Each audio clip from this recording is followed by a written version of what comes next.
a little bit more about that?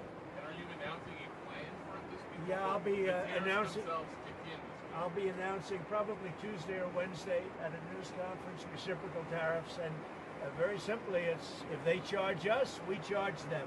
That's all. When does it go into effect, sir? Almost immediately. But I'll be announcing the details of it, highly detailed, and it'll be great for everybody, including the other countries. But if they are charging us 130% and we're charging them nothing, it's not going to stay that way. This is on every country?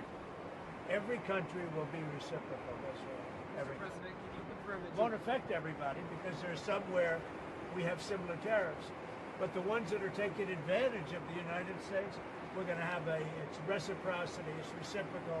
We're going to have a reciprocal tariff. But we'll have a news conference Tuesday or Wednesday. And just on the steel question, just so I understand. We'll also be announcing steel tariffs on Monday.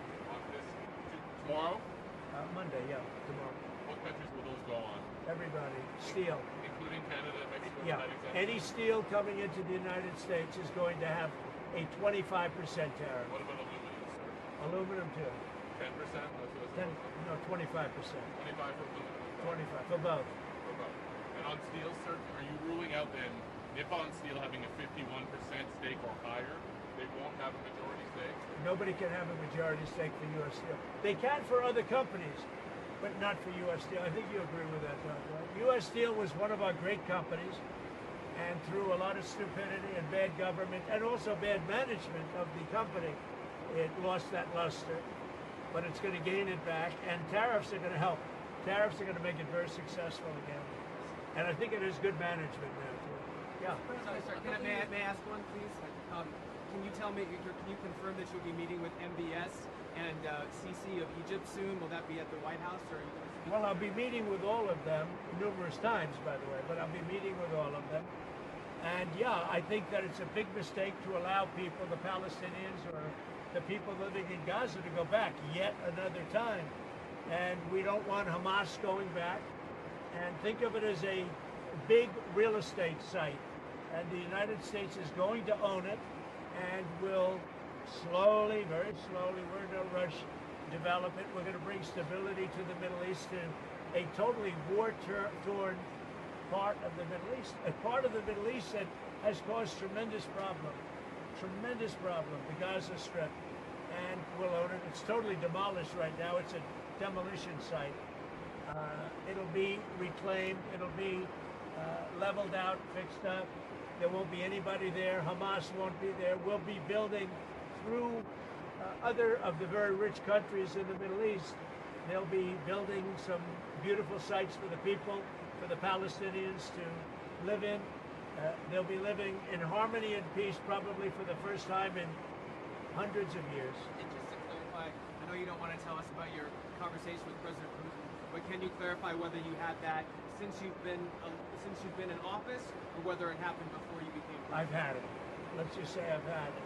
As And I expect to have many more conversations. We have to get that war ended.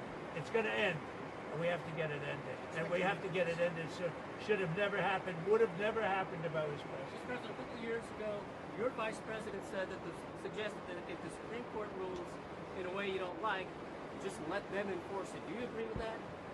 Say it, the last part. The vice president suggested that if the Supreme Court rules in a way that you don't like, they can just enforce it by themselves. Do you agree with that? I don't know even what you're talking about. Neither do you. Who are you with? Up close, sir. Who? Up close. Oh, no wonder. I thought they died. Are they still around? I haven't read them in years. I thought they died. All right, go ahead. Who else? On security clearances, you've been yanking a lot of them. Why does it make the country safer to take away the AG's security clearance? And is that a form of retribution? If there's somebody, no. If there are people that we don't respect, if there are people that we thought that were breaking the law or came very close to it in previous years, we do it. And we've done it with some people. We've done it with Biden himself. We think our country is not as safe if you gave him clearance. We don't think he knows what he's doing. And what he's done to this country is a disgrace. And what he's done in terms of allowing criminals, murderers, drug lords into our country, people from mental institutions into our country, he should be ashamed of himself. Is that illegal? valid reason. On deportations, there's been some reporting that you've been upset that there haven't been more deportations. Can you No. clarify that? I think they're doing an incredible job. It's very tough. Deportations, finding murderers is not easy. Some of them are actually very smart. They shouldn't be in our country. There wouldn't have been. We had beautiful, we just set records for closure. We have the strongest border we've had in many years since my term. But even for many, many years, decades before that. They're doing an amazing job. I think Tom Homan's doing an amazing job. Kristi Noem is doing an amazing job. But it's not easy finding murderers who know they're being looked for. But we're sending out thousands of people. We're getting rid of thousands of criminals from our country. So, do you expect to meet him in person anytime? Where? Putin. Do you anticipate meeting with him? I would imagine I would be meeting with Putin, yes, at the right time. I think at the right time, at the appropriate time. Mr. President, better about Gaza. The White House press secretary told us last week that you're committed to rebuilding Gaza. Steve Witkoff said that process would take 10 to 15 years. Does your commitment to rebuilding Gaza extend beyond your time in office? I'm committed to buying and owning Gaza. As far as us rebuilding it, we may give it to other states in the Middle East to build sections of it. Other people may do it through our auspices. But we're committed to owning it, taking it, and making sure that Hamas doesn't move back. There's nothing to move back into. The place is a demolition site. It'll be, the remainder will be demolished. Everything's demolished. I mean, you can't live in those buildings right now. They're very unsafe. But we'll make it into a very good site for future development by somebody. We'll let other countries develop parts of it. It'll be beautiful. People can come from all over the world and live there. But we're going to take care of the Palestinians. We're going to make sure they live beautifully and in harmony and in peace, and that they're not murdered. This has been the most dangerous site anywhere in the world to live in.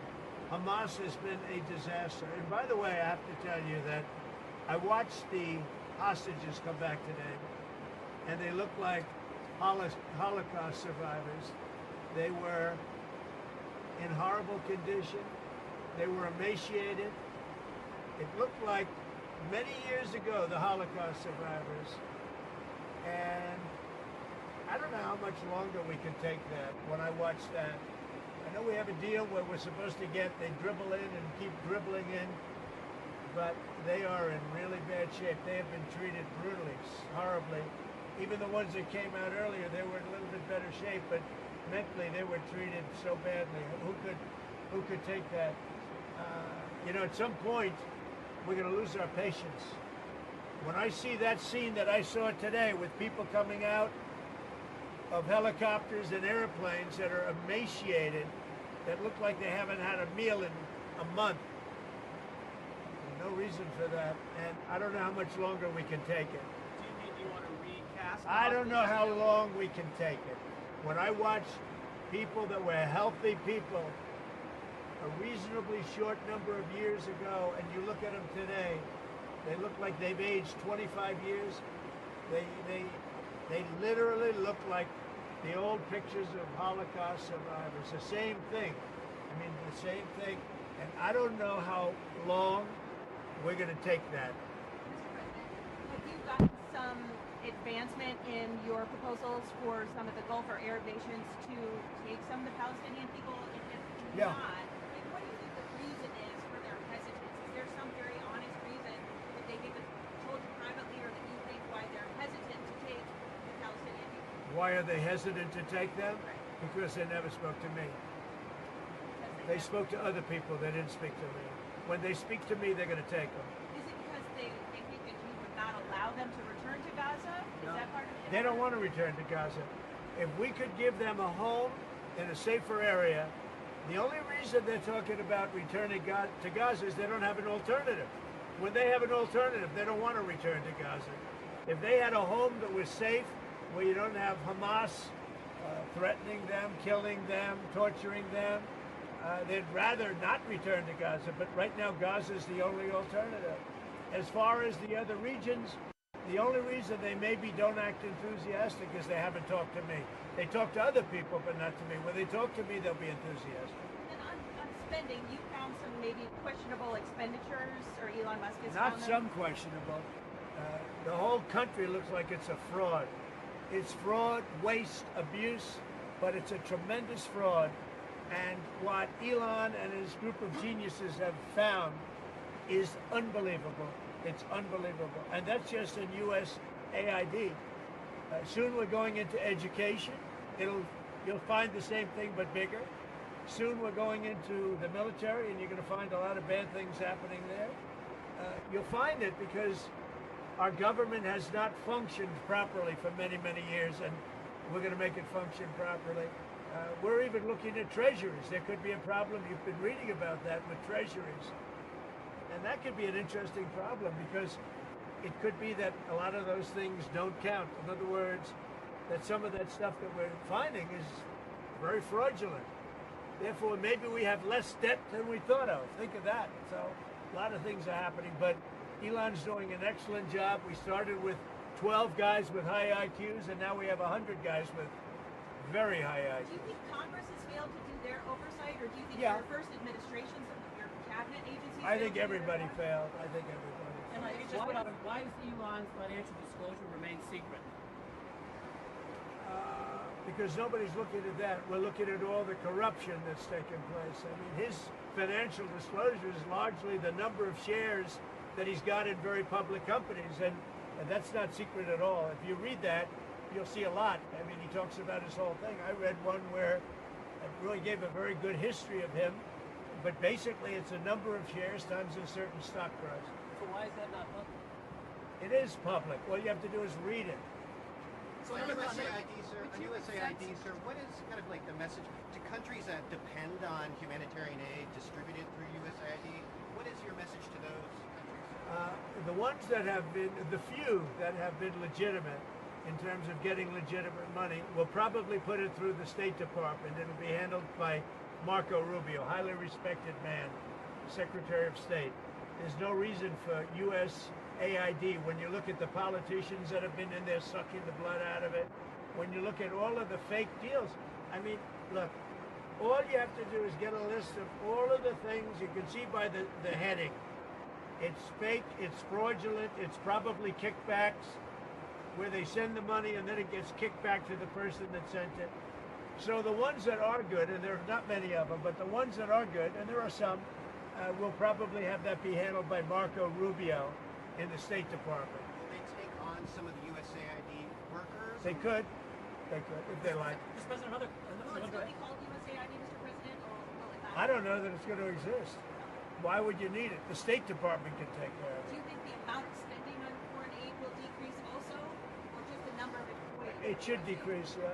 I hope it decreases. Yeah, by how much? When By we half, have $36 trillion in debt, and we're taking care of countries that are very rich and sending aid to countries in some cases that are rich, in some cases they're not rich. But no, it should very much decrease. Mr. President, another cut. But it won't be the scams that you've seen. Another cut that NIH put out a memo on Friday night. It's going to cut $4 billion from the percentage that they pay to universities and public colleges and all those states, not foreign countries. $4 billion. Is that okay to take that off the top? Sure. It could be okay. I mean, you have to look at the universities. Some are legit. You could also say, why are we giving money to Harvard when it's got a $50 billion endowment? $50 billion. And yet they don't use that endowment to help their students. This is for research like biomedical research and Well, whatnot. that's fine. Look, we want to take care of research. We want to do a lot of things. But when you look at the USAID and you look at all the things and all the scams that was with, I don't have to go through it now, but I'll get you a little list, and you'll see one after another. There were very few legitimate. It was the opposite. Usually you find something wrong, like 1 out of 100, but this is the opposite. Here, almost everything was wrong. You find very few that were good, but there were some that were good. That'll be handled by the State Department, I assume. That's not final yet, but I think the best would be Marco Rubio at the State Department. One or two more. You're going too much on launch services. Is the Pentagon spending too much on launch services to space? I think space is going to be a very important element. You know, I'm the one that came up with Space Force. I'm very proud of it. Biden tried to get out of it, and he was really rebuked by the military.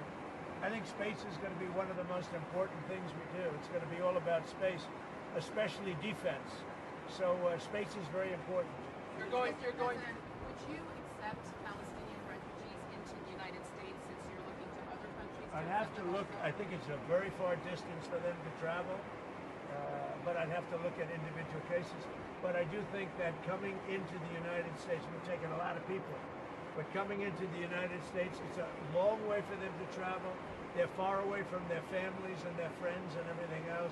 I think they'd be very happy staying in the general area with in a place that was safe, where they could be safe and lead a good life.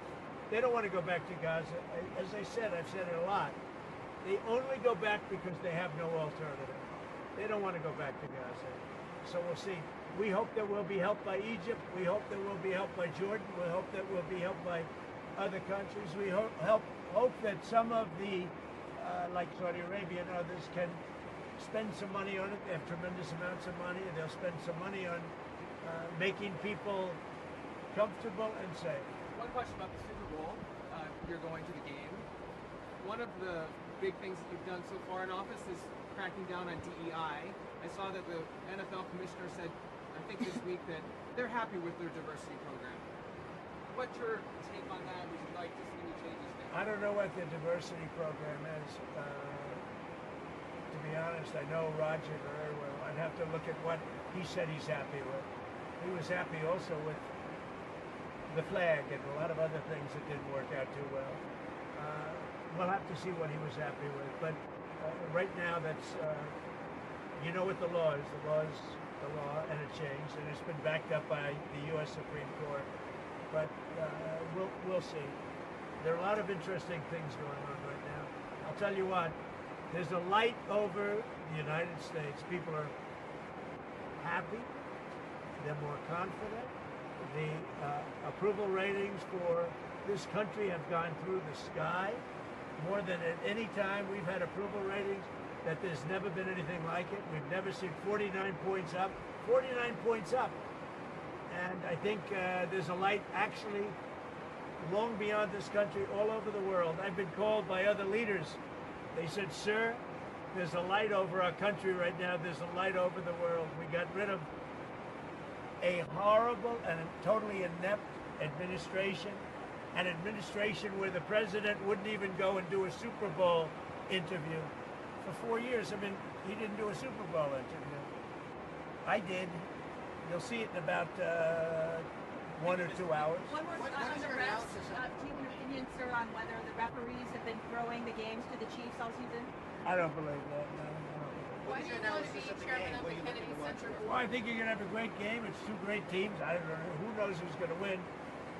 You have great players, though. You have really superstars playing on both teams. So I think it's going to be a great game. Why do you want to be chairman of the Kennedy Center Board? Because I want to make sure it runs properly. We don't need woke at the Kennedy Center. We don't need, some of the shows were terrible. They're a disgrace that they were even put on. So I'll be there until such time as it gets to be running right. Have you seen any shows there? How do you know they're I didn't terrible? go. No, I got reports. It was so bad. I didn't want to go. There was nothing I wanted to see. Thank you very much, everybody. Yes, about Modi, sir, about Modi, you're meeting Modi. I look forward to it. Thank you. He was great. Franco. He's a great guy. He's very sad over his mother's passing. He's a great guy. Thank you. Thank you, Mr. President. Thank you, Mr. President.